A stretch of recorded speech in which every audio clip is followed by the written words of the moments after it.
Olá, eu sou o Fênix. E eu sou a Tamires Vick. E está começando mais um episódio do programa Contraplano aqui na TV Câmara Jacareí. E hoje o nosso tema é formação cultural. Está aqui com a gente no estúdio Fábio Perinotto, que é gerente de fomento e formação cultural da Fundação Cultural. Seja bem-vindo, Vinho. Valeu, prazer, obrigado. Legal. Nós que agradecemos por você estar aqui. Então, antes da gente começar a falar sobre esse assunto, quando a gente pensa em formação cultural, Binho, se a gente pensa na palavra cultura, antes de tudo, a gente pensa na cultura de uma forma, por exemplo, cultura é tudo aquilo que a gente produz. Então, o ser humano, só de fazer parte de um grupo, de fazer parte de um povo, ele já tem ali a sua cultura. E às vezes a gente pensa assim, aquela pessoa lê muitos livros, então ela tem muita cultura. Explica pra gente o que é cultura e o que é formação cultural. Tá. Uma questão, um debate tanto quanto filosófico aí, né? Mas eu acho que você conseguiu dar uma resumida interessante de fazer essa compreensão, que a cultura não é o padrão, vamos dizer assim, que tem se perpetuado na história, dizer que é só quem é, por exemplo, letrado, né? Ou quem é mais de alguma arte, de alguma expressão artística, né? Então a cultura ela está muito vinculada assim com o modo de produzir a realidade em que se vive, né? E se transforma também. Então viver em sociedade é um fazer cultural permanente. E no caso a estratégia, a preocupação em pensar a formação cultural está justamente em contribuir com que a sociedade não se limite a pensar, por exemplo, educação como algo somente escolar também, né? Formação cultural vai dizer de um processo civilizatório, no final das contas, né? O conceito de formação cultural vai para muito além de pensar uma atividade ou outra para uma linguagem artística ou para uma expressão cultural, vamos dizer assim. Ela é de diversas manifestações e ela pressupõe a gente compreender o que é que fazemos nessa tão grande diversidade que é ser humano. Sim. É isso, né? Desde as culturas mais populares e tradicionais até tantas questões às vezes mais digitais ou contemporâneas, todas elas poderem se compreenderem melhor. Acho que essa é a preocupação com formação cultural que a gente tem que estar atento. Qual que é a importância dessa formação cultural para as pessoas ou para produtores culturais que já atuam? Legal. Eu acho que para um público de modo geral, quando a gente vai pensar dentro da política pública de cultura, principalmente, a gente fica atento bastante com a ideia de formação de plateia também, ou formação de público. De plateia é muito mais direcionado. Por exemplo, plateia para frequentar um show, por exemplo, de um tipo específico de música ou de teatro, ou mesmo como passar a frequentar uma exposição e ter um pouco mais de compreensão daquela linguagem e tal. Então isso tudo é formação de público, de modo amplo. Agora, vai para além, como eu comentei antes. No caso, para quem é da área mais da produção cultural ou artista, aí tem tantas coisas que às vezes é mais técnico, né? Vai desde, por exemplo, aqui para vocês, né, o audiovisual fundamental, então faz parte da formação de quem é da área da produção cultural ou artística, saber fazer um manuseio de câmera com melhor qualidade, entender a técnica de iluminação. A gente vai começar a dialogar audiovisual com fotografia, e às vezes a parte de iluminação também é muito utilizada para quem é das artes visuais, para entender o tipo de contraste de cores, enfim. Então, a formação cultural para a área de quem já é do ramo artístico e cultural, ela é fundamental como um caráter mais de capacitação. Ela pode ser profissionalizante, né? E a gente está nessa busca, inclusive, aqui em Jacareí, né? Tentar contribuir sempre para essa capacitação profissionalizante de quem já é da área artística e cultural também. E a formação cultural que você faz na Fundação Cultural, ela também é voltada para a formação de público, como você falou? No caso, aqui em Jacareí, de formação de público, a gente tem mais de um jeito de colocar isso em prática. As oficinas culturais que ocorrem, que tem uma programação, todo ano tem, né, as oficinas culturais, elas têm esse caráter de ser uma introdução a alguma linguagem artística, normalmente, ou alguma expressão específica de alguma cultura bem identificada. E ela tem um caráter de acesso. O público leigo, de modo geral, passa a ter uma compreensão melhor do que é aquela expressão, né, do que é essa manifestação. Isso já pode ser compreendido um pouco como formação de público, que não é necessariamente para a pessoa ser, por exemplo, profissional na dança ou profissional num ritmo, enfim. Mas ela passa a compreender melhor aquela estética. Mas a gente tem a preocupação de formação de público na própria programação da agenda, né? A agenda é direcionada para qual público? Então, se a gente começa que nem esse ano na Mário Lago, a gente está propondo que o público que frequente seja um público tanto familiar, vamos dizer assim, família de modo geral, inclusive com atrações infantis. Então, a gente está direcionando essa programação porque isso a gente entende que começa a criar tanto o hábito de frequentar um espaço público, é também formação de público, é formação de plateia, né? Então, a agenda, quando a gente constrói, a gente também tenta ter essa preocupação. Disso também compor com caráter de formação. A repetição é um dos fatores de formação de porque, público, né? eu já sei que vai ter. Se eu já sei que vai ter, eu já me programo. E aí entra nos hábitos culturais do dia a dia. Então, eu já sei que vai ter uma coisa interessante, pode ser que seja no parque, pode ser que seja na praça. Então, tem muitos hábitos que a gente precisa ou construir, algumas vezes, ou potencializar, porque às vezes ele até existe, mas ele está um pouco enfraquecido. Ele existe, então tem uma potência ali para a gente conseguir contribuir para que ele dê vazão. Por exemplo, o pessoal tem uma sede de querer fazer alguma coisa. E é muito comum, não é só daqui de Jacareí, muito comum, não tem nada para fazer, né? O pessoal costuma falar isso. Então, contribuir com o acesso à informação do que está sendo feito também faz parte de formação cultural. Então, quando a gente vai falar comunicação e cultura, também é formação cultural. Como que essa informação vai chegar para aquele público?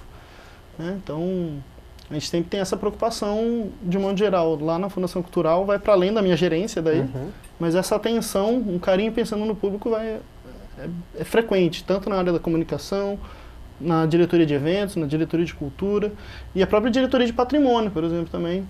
Tem feito muita formação no MAV, está tendo uma frequência grande de escolas frequentando, mas não pensando a escola por si só, né, o caráter escolar.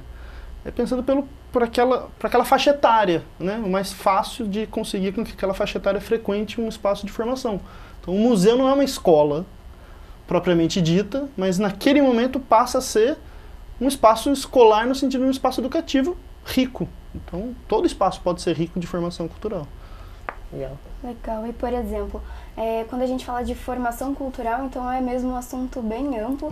E a partir do momento, então, que uma pessoa, ela, por exemplo, você cria esse hábito de que ela procure cultura, de que ela procure uma formação, ela também vai deixando de ser, depois que ela cria esse hábito de consumir também, ela vai deixando de ser só espectador para também participar de oficinas, por exemplo, para buscar construir também, fazer parte efetivamente da cultura, né? Exato. Eu acho que vai ter tanto a questão do acesso, da difusão e depois, quem sabe, por que não também da própria produção. É um tripé meio clássico assim na área cultural. Então você começa a ter acesso, do acesso porque está tendo difusão. Então esse acesso e difusão pode ser que estimule para que a pessoa passe a ser um sujeito produtor também nesse vamos dizer assim, nesse padrão que é dizer que é produtor de arte e cultura. Porque tem alguns conceitos da antropologia que vai dizer que a gente produz cultura o tempo todo. Então todo mundo está sendo produtor cultural por viver em sociedade, enfim, mas aí vai para um outro aspecto.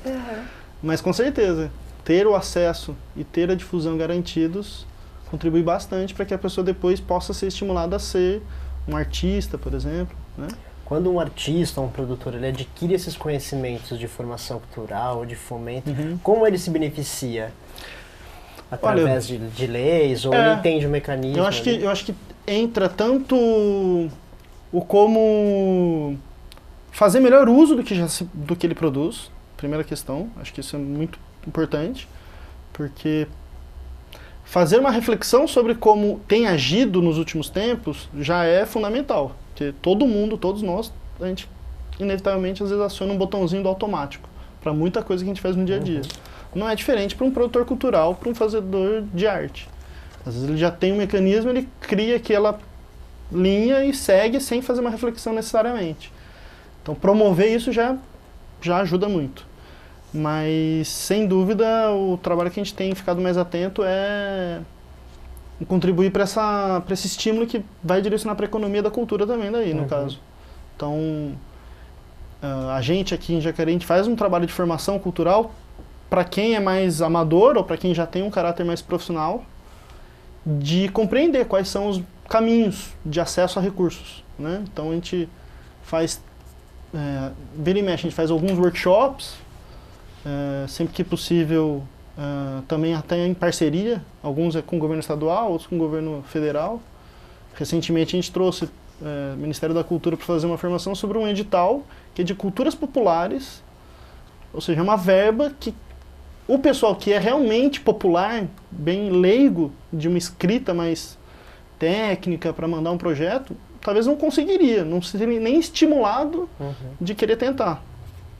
Então a gente trouxe, por exemplo, para que viesse apresentar, e aí a gente faz a articulação. Vem público, venha para essa palestra, para esse workshop. Mas a gente esse ano já fez formação de elaboração de projetos, em parceria com o governo estadual também.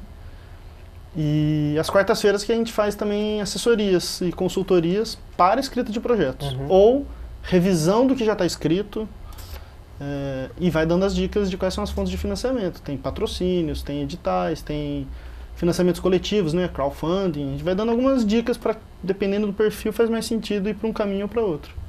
Segundo semestre a gente vai avançar um pouco mais nisso. Legal. E, Binho, explica então um pouco melhor pra gente como funciona essa assessoria. Por exemplo, alguém tá lá em casa com um projeto na gaveta ou tá tentando escrever, como essa pessoa pode fazer para entrar em contato com a fundação, como ela deve proceder? Se puder, não sei quanto que é aqui pro programa, mas deixar já disponível, tem o meu e-mail. Sim, legal. Vai colocar então, aí. Já fica a dica, então é assessoria cultural, tudo junto, ASSI, assessoriacultural@fundaçãocultural.com.br, mas é Fundacal, não tem nem o cedilho nem o tio também. Então, assessoriacultural@fundacalcultural.com.br. Fica como principal canal de comunicação, mas aí toda vez eu vou estar sempre passando um link de uma plataforma só para ter um apanhado melhor das informações, do tipo, é um projeto que está só na ideia, assim, na cabeça, já tem alguma coisa escrita? Você faz essa triagem antes, então.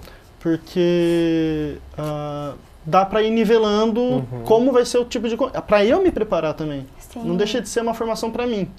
Tipo, eu vou me organizar para poder atender esse público, né? Essa demanda. Então, um pouco para isso só que vai servir a plataforma, para me ajudar a fazer o melhor atendimento para a pessoa.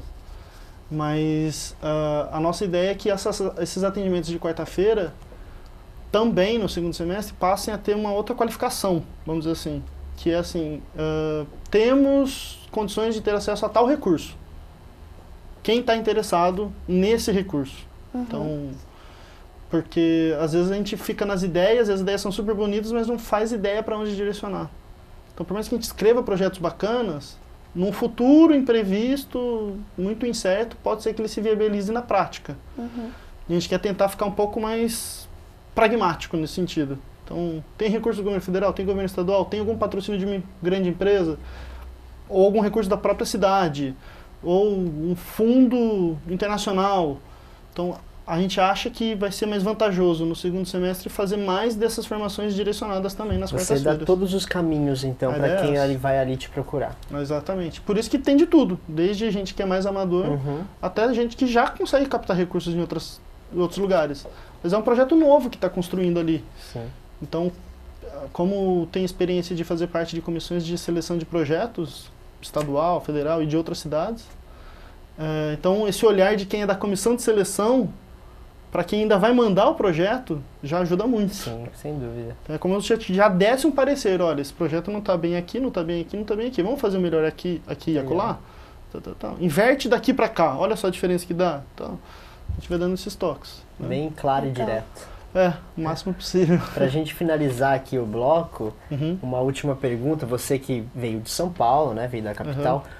Quando você chegou aqui em Jacareí, como foi o seu olhar para os produtores? Como você enxergou? Eles estão preparados aqui em Jacareí? Você pegou a galera meio desnorteada ainda? Como é que foi essa relação aí? Não, quando eu cheguei aqui, na verdade eu já cheguei antes, né? Eu cheguei aqui, fiz um primeiro contato com a cidade em 2016, um primeiro grande contato. Já conhecia a cena de antes.